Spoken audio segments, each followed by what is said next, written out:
নমস্কার বন্ধুরা, welcome to my channel. আজকে রান্না করব ভিন্ন স্বাদের উচ্ছে ভাপা। যারা উচ্ছে খেতে পছন্দ করো না তারাও একেবারে আঙুল চেটে খাবে। রেসিপিটা দেখতে থাকো, দেখতে পুরো ভিডিওটি স্কিপ করবে না। ইজি প্রসেস, রান্নাটা অনেক সহজেই তোমরা করতে পারবে।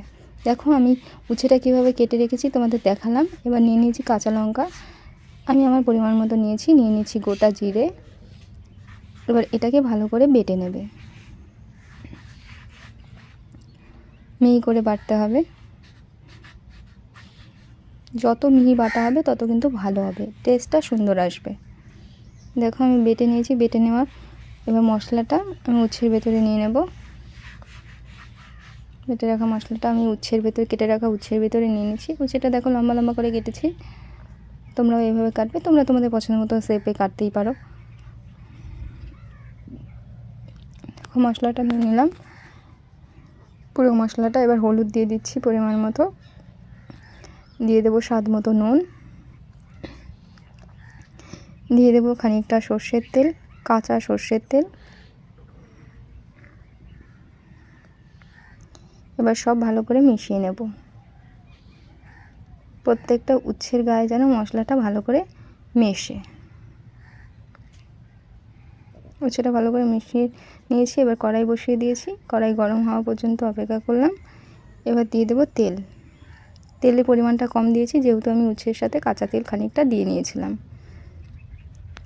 ফোড়নে দিয়ে দেবে কালো জিরে। তেল গরম হয়ে গেলেই দেবে।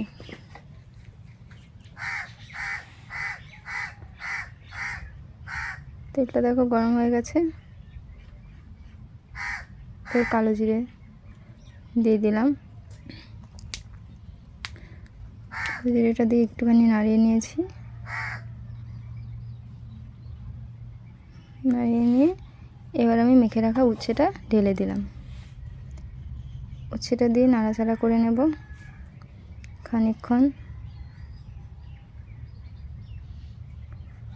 নিয়ে ফোড়নের সাথে ভালো করে মিশিয়ে নিয়েছি।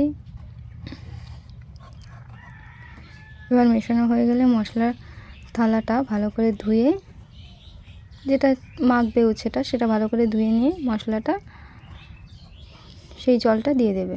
জলের পরিমাণটা খুবই কম দেবে যেহেতু ভাপা শুকনো শুকনো হবে। দেখো জলের পরিমাণটা,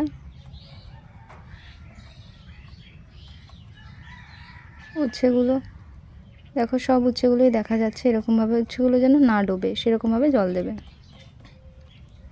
ঢাকা দিয়ে দেব। ঢাকনা খুলে নিয়েছি, 10 মিনিট লেগেছে। 10 মিনিটের মধ্যে আমি ঢাকনাটা খুলে নিয়েছি। খুলে দেখো একদম সুন্দরভাবে জলটাও টেনে গেছে। এবার পরিবেশনের জন্য পুরোপুরি রেডি। এই রান্নাটা খেলে তোমরা উচ্ছের স্বাদ জীবনেও ভুলবে না, কথা দিচ্ছি। টাটা।